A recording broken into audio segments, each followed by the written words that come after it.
J'ai du mal à comprendre qu'au XXIe siècle, qu'il y ait encore des Africains intellectuels, incapables de séparer ce qui est spirituel de ce qui est physique. Nous voyons depuis 20 ans une nouvelle génération d'Africains déconnectés de la réalité, qui rapportent tous leurs malheurs, tous leurs problèmes, toutes leurs difficultés à la volonté de Dieu. Votre cousin meurt de famine et de pauvreté, c'est la volonté de Dieu.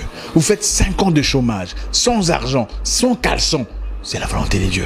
Votre neveu se noie dans la Méditerranée en quête d'une vie meilleure en Europe, c'est la volonté de Dieu. Mais finalement, c'est quoi la volonté de l'homme? La volonté de Dieu, c'est toujours dans le mal. Non, ce n'est pas la volonté de Dieu. L'Africain noir doit se décider de prendre sa vie en charge, de décider de changer son avenir. Beaucoup de frères noirs ont abandonné leur charge, démissionné de leurs responsabilités, par peur d'affronter la réalité. Les gens préfèrent laisser les choses entre les mains de Dieu que d'avoir le courage, la niaque de dire au gouvernement ouvertement d'arrêter de les tuer. Pendant que le reste du monde progresse, évolue, transcende leur réalité, les Noirs attendent la volonté de Dieu. Votre maman décède à l'hôpital, devant les docteurs, parce qu'elle n'avait pas assez d'argent pour payer les frais d'opération. Vous dites que c'est la volonté de Dieu. Vous ouvrez dans votre pays une entreprise de vente d'allumettes. 2 jours plus tard, des militaires débarquent pour saisir votre stock.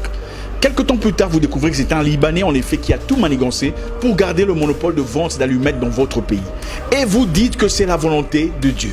Mais attendez, finalement, c'est quoi la volonté de Dieu? La volonté de Dieu, c'est toujours dans le mal. Donc tout, c'est la volonté de Dieu. Et les enfants qui se font violer par des militaires et des rebelles dans l'est du pays là-bas, c'est aussi la volonté de Dieu. Je refuse de croire que Dieu, dans toute sa bonté, ait créé des enfants pour se faire violer à 2 ans, 4 ans, 7 ans. Les Noirs, arrêtons d'être lâches. La condition de peine, de crise, de douleur, de haine n'est pas normale. Dieu ne t'a pas créé pour te voir souffrir. Les Noirs, prenons courage. Je veux que tu prospères à tous égards comme prospère l'état de ton âme.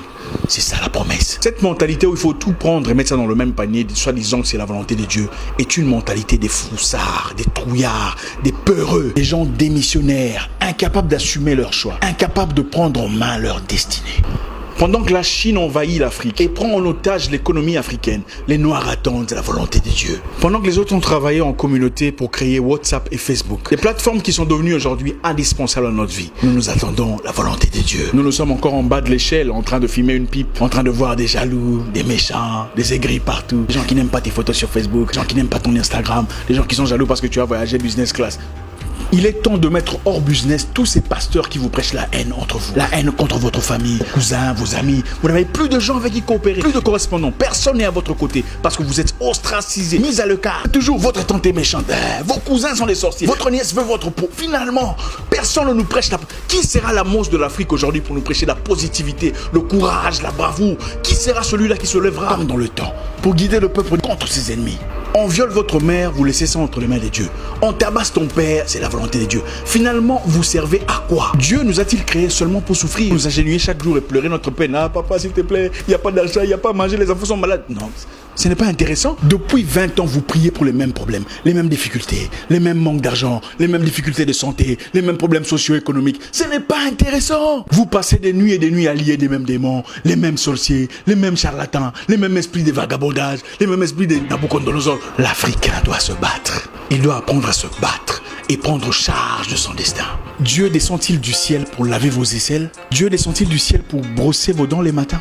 Pourquoi est-ce sa responsabilité de prendre charge de vos choix, de votre pays, de votre nation, de votre situation, de votre communauté? Eh frère, Dieu ne descendra pas du ciel pour écrire ton CV à ta place. Il ne viendra pas finir la corruption, la jalousie, le désordre chez beaucoup des Noirs. C'est notre responsabilité. Je vais vous parler d'un pays très intéressant. Pendant un temps, en Islande, les banquiers avaient foutu la merde dans l'économie. Ils avaient manipulé la finance, paupérisé la nation, pillé le peuple. Dans une série de blanchiments d'argent, les banquiers avaient accumulé au nom de l'Islande une dette de 50 milliards de dollars. Une situation qui manifestement avait déstabilisé l'avenir du peuple. Qu'est-ce que les Islandais ont fait? Ils sont allés dans les rues. Ils ont jeté en prison les banquiers pour 75 années de prison et annulé la dette. Ils ont pris charge de leur destinée. Pendant ce temps, les Noirs attendent la volonté de Dieu. Et si je vous disais que nous ne sommes pas les seuls à avoir été colonisés? Le Singapour, la Malaisie et la Chine qui a été bombardée par le Japon. La Malaisie a eu son indépendance en 1947. Où sont-ils aujourd'hui?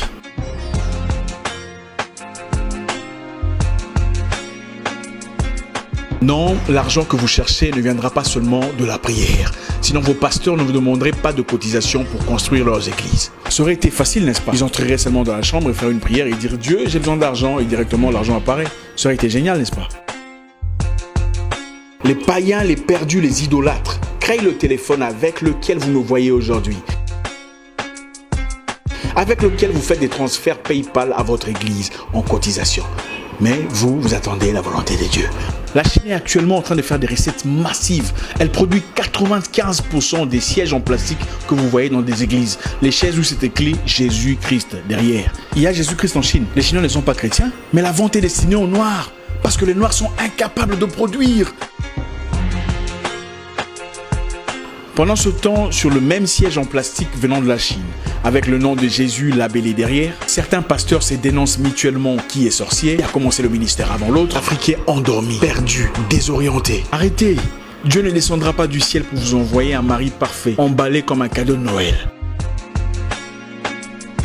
Il vous a déjà donné l'intelligence, la sagesse, de savoir choisir, de savoir percevoir, de voir entre les lignes. Vous sortez avec 17 personnes différentes et aucune de ces relations ne marche. Et puis vous dites que c'est Dieu qui n'a pas voulu. C'est faux, c'est vous qui êtes légère. Dieu a aussi interdit les flirts, les activités sexuelles avant le mariage. Ça n'était pas la volonté de Dieu. Arrêtons de vivre dans l'hypocrisie.